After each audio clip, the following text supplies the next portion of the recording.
Sean todos bienvenidos. Vamos a estar abordando el tema acerca de las protestas en Los Ángeles, California, y para eso vamos a ver este reportaje. Los hechos registrados recientemente en Los Ángeles marcan un nuevo capítulo de tensión, resistencia y represión en el contexto migratorio de los Estados Unidos. La colaboración directa entre agentes federales de inmigración y departamentos locales de policía ha dejado al descubierto lo que muchos activistas califican como una traición institucional en ciudades que hasta hace poco se proclamaban como santuarios para inmigrantes.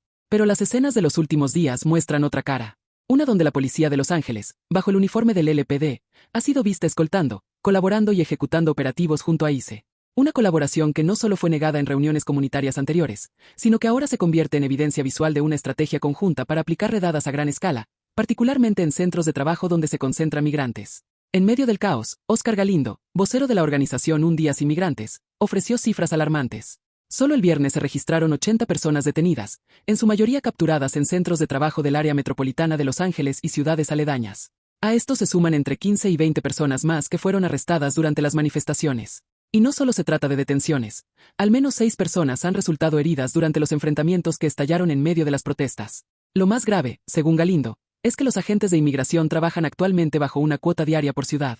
130 personas por día, por localidad, es el número exigido a los agentes, lo que suma un total de 3.000 migrantes detenidos mensualmente por ciudad. Este dato, hasta ahora no confirmado oficialmente, se ha convertido en una de las acusaciones más duras por parte de líderes comunitarios que denuncian una cacería deliberada y sistemática. Las manifestaciones, inicialmente organizadas como protestas pacíficas por diversas organizaciones migrantes, han escalado hacia niveles de violencia que no se veían desde hace tiempo.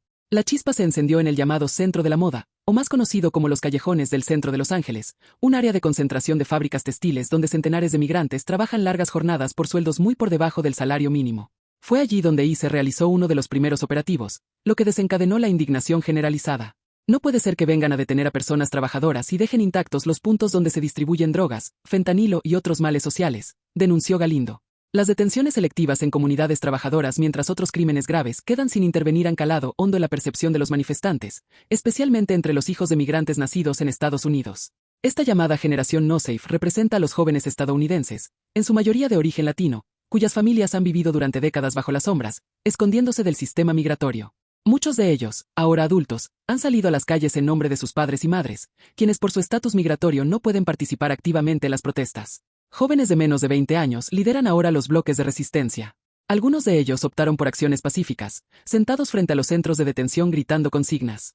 Otros, sin embargo, prendieron fuego a vehículos autónomos, lanzaron piedras, cohetes y enfrentaron a la policía antidisturbios. Lo que parecía una protesta espontánea adquirió tintes más oscuros al revelarse la posible presencia de infiltrados en las manifestaciones.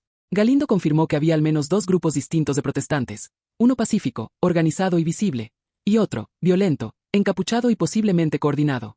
Según su testimonio, varios asistentes comenzaron a difundir el rumor de que ciertos individuos que iniciaron los disturbios parecían ser infiltrados del propio gobierno. Hombres con rasgos militares, cuerpos robustos, gorras y apariencia táctica fueron vistos dentro del núcleo agresivo. Aunque no hay confirmación oficial, muchos creen que la intención de estos infiltrados era provocar caos suficiente como para justificar el despliegue de la Guardia Nacional.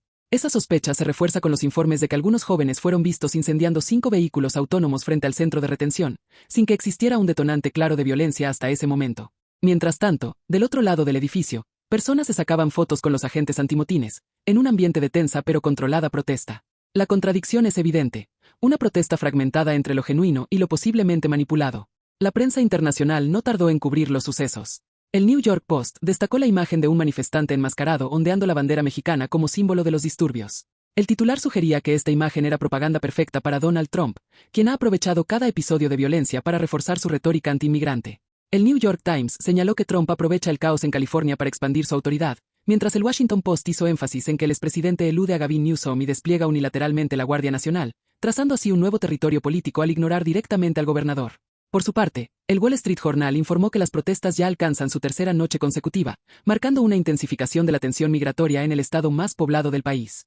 La narrativa oficial intenta enmarcar las protestas como descontroladas y violentas, pero los testimonios de líderes comunitarios ofrecen una imagen distinta. Para ellos, la verdadera violencia proviene del Estado. Las redadas, las cuotas de detención, la criminalización de trabajadores y la militarización del orden público son para muchos las verdaderas agresiones. La comunidad migrante se siente acorralada por un sistema que primero promete protección y luego ejecuta represión con fuerza coordinada. Y en medio de todo esto, los activistas luchan por mantener el enfoque en lo que consideran la raíz del conflicto, la persecución injustificada de trabajadores inmigrantes que sostienen gran parte de la economía informal del país. El fenómeno que se vive hoy en Los Ángeles no es aislado. Es reflejo de una política nacional que busca endurecer la ley migratoria no solo desde Washington, sino también desde las calles, a través del miedo y la fuerza. El mensaje es claro para muchos. Ya no existe ciudad santuario cuando los cuerpos policiales locales se alinean abiertamente con ICE. La frontera ahora se desplaza hacia dentro del país, a los centros de trabajo, a las escuelas, a los hogares. Y ante esto, una nueva generación de ciudadanos estadounidenses, hijos de inmigrantes, ha decidido levantarse. Pero la batalla no es solo en la calle. También se libra en los medios, en las redes sociales, en las cortes. Las organizaciones como Un Día Sin Migrantes continúan documentando cada detención, cada abuso, cada agresión. Las denuncias se acumulan. Las estrategias legales están en marcha. Pero el costo humano ya es visible. Familias divididas. Jóvenes detenidos. Madres llorando afuera de los centros de detención. Y una comunidad que, una vez más, se ve forzada a escoger entre el silencio y la resistencia. Oscar Galindo cerró su participación con una frase que muchos repiten hoy en las calles de Los Ángeles. Nos dijeron que esta ciudad nos protegería. Hoy sabemos que la única protección que tenemos es la que construimos nosotros mismos, desde nuestra unidad, nuestra voz y nuestra dignidad. Mientras en las calles de Los Ángeles los jóvenes arden en indignación y la comunidad inmigrante se organiza para resistir, en los centros de poder político la narrativa es completamente distinta. La Casa Blanca, bajo la renovada influencia de Donald Trump, ha convertido las escenas de desorden y confrontación en un arma política. Trump no tardó en capitalizar los disturbios. En una declaración transmitida desde su resort en Mar-a-Lago, el presidente, y ahora nuevamente figura central del Poder Ejecutivo, señaló que lo que sucede en California es la prueba de que el país necesita ley, orden y fronteras. Según Trump, las protestas violentas son el resultado de décadas de permisividad hacia la migración ilegal, y representan una amenaza directa al tejido social estadounidense. Más aún, el mandatario defendió el despliegue de la Guardia Nacional sin previa coordinación con el gobernador de California, Gavin Newsom. No vamos a esperar a que políticos débiles decidan si proteger o no a los estadounidenses. Lo que hemos visto en Los Ángeles es terrorismo callejero, y no lo vamos a tolerar, expresó Trump, agregando que está dispuesto a declarar zonas federales de emergencia en cualquier ciudad que no colabore con las políticas migratorias federales. Esta postura ha sido interpretada por juristas como un intento de saltarse la autonomía estatal, generando tensiones legales y constitucionales con las autoridades locales. Desde Sacramento, el gobernador Newsom respondió con dureza, calificando la acción de Trump como una usurpación de autoridad estatal y una violación al pacto federal. En su mensaje, insistió en que el gobierno de California no fue consultado sobre el despliegue de tropas ni sobre los operativos migratorios realizados por ICE en conjunción con fuerzas locales. Si hubo colaboración de la policía angelina con ICE, no fue autorizada por el Estado, advirtió Newsom, dejando entrever que se investigarán las posibles cadenas de mando y complicidades dentro de los departamentos de policía municipal. Lo que está ocurriendo en Los Ángeles ha generado un enorme impacto nacional e internacional. Y para abordar este tema tenemos a un analista político y también experto en derecho constitucional. Y vamos directamente a la pregunta: ¿cómo debemos interpretar estas redadas masivas y las manifestaciones que se ha estado en respuesta a estas agresión policial? Buenos días, buenas tardes, adelante. Lo primero que hay que entender es que no estamos ante hechos aislados ni espontáneos. Estas redadas forman parte de una estrategia nacional muy bien calculada por la administración Trump para reinstalar el miedo como instrumento de control migratorio.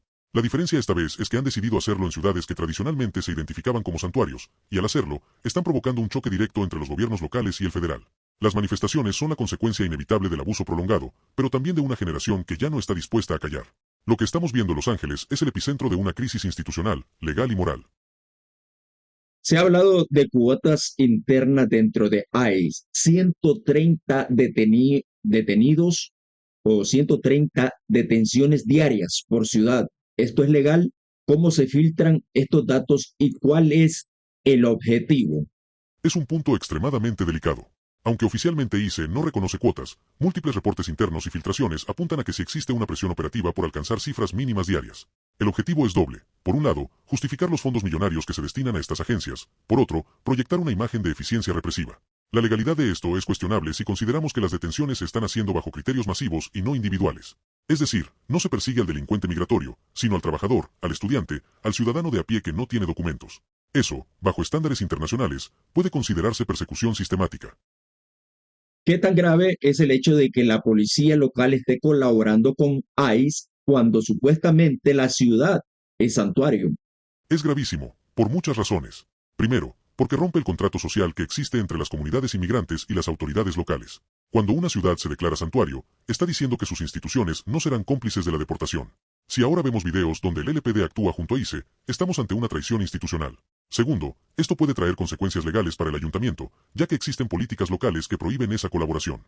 Y tercero, crea una fractura en la confianza ciudadana. Las personas ya no llaman a la policía cuando hay una emergencia, por miedo a ser arrestadas o deportadas. ¿Cómo valora el despliegue de la Guardia Nacional ordenado directamente por Trump sin consultar al gobernador Newsom? Políticamente, es una jugada muy agresiva y peligrosa. Legalmente, bordea la inconstitucionalidad.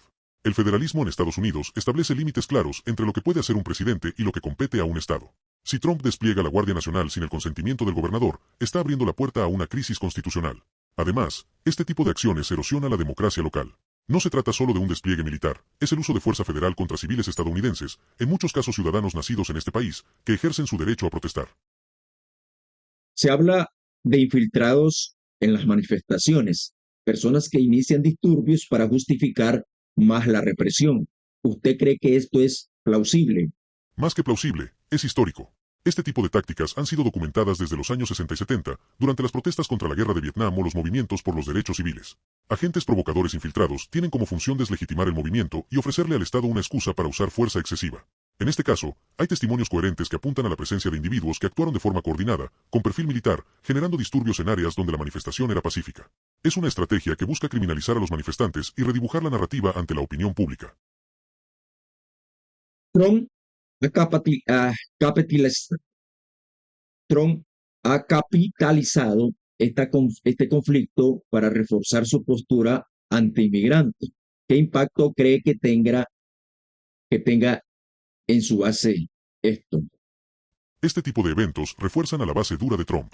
Su electorado responde muy bien a los mensajes de ley y orden, especialmente cuando se presentan imágenes de disturbios y violencia.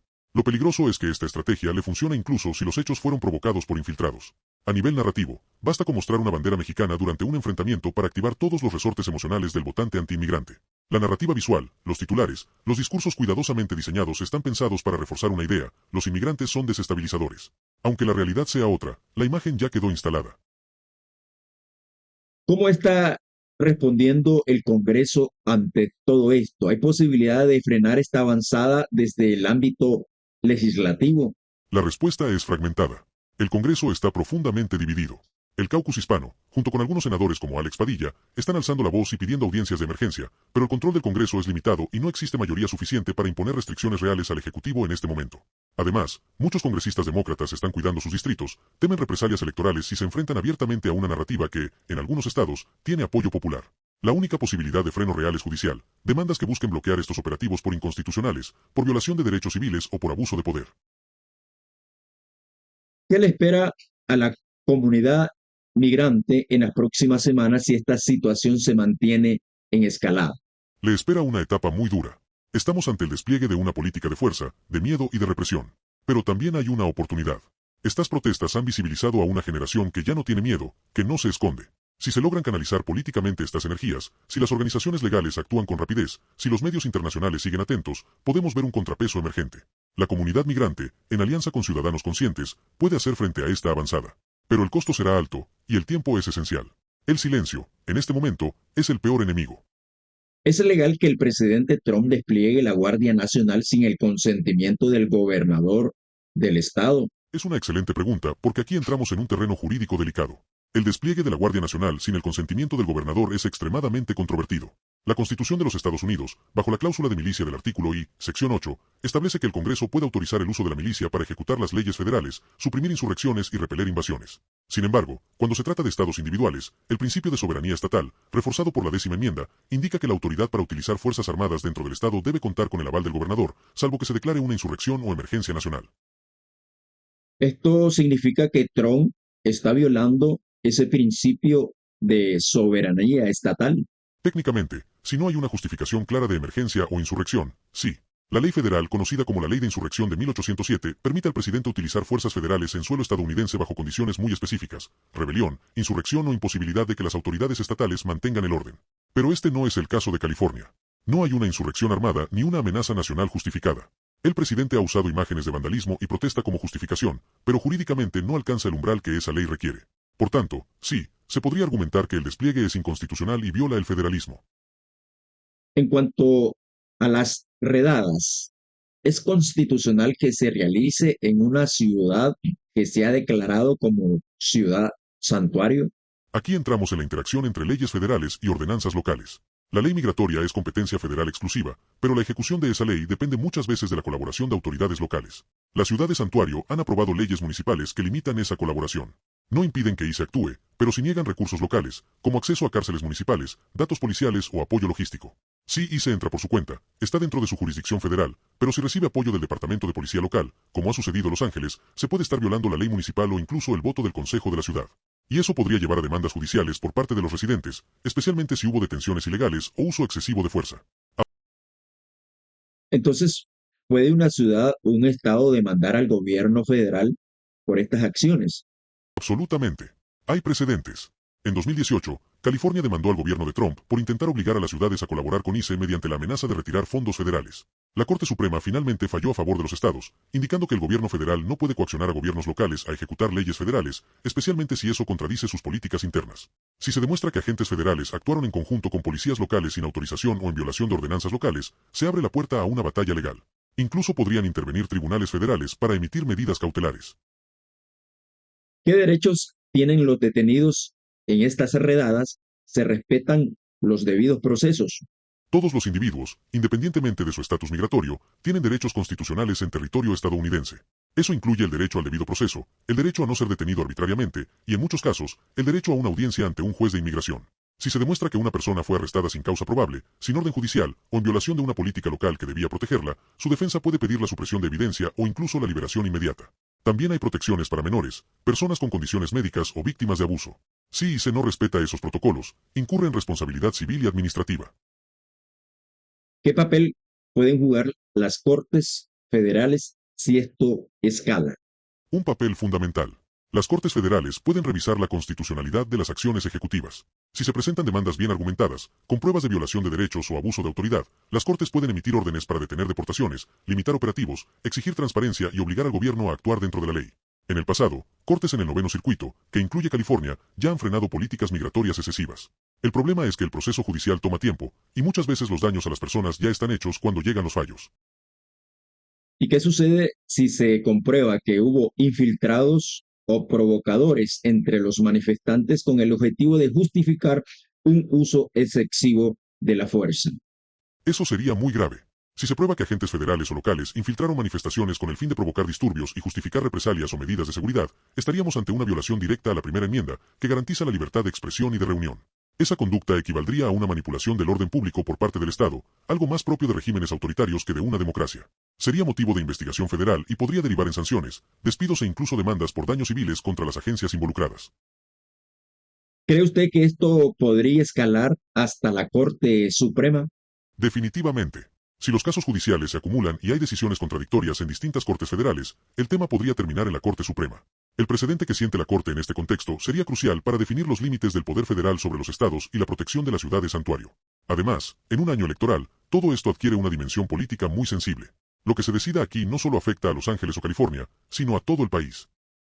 Esto está sucediendo en Los Ángeles, California, y se está intensificando. Trump desplegó más de 2.000 policías y esto puede estar en escalada. Así que vamos a estar dando más información. Si te gustó el video, suscríbete, comenta y dale me gusta y estaremos informando más acerca de este tema. Buenas tardes.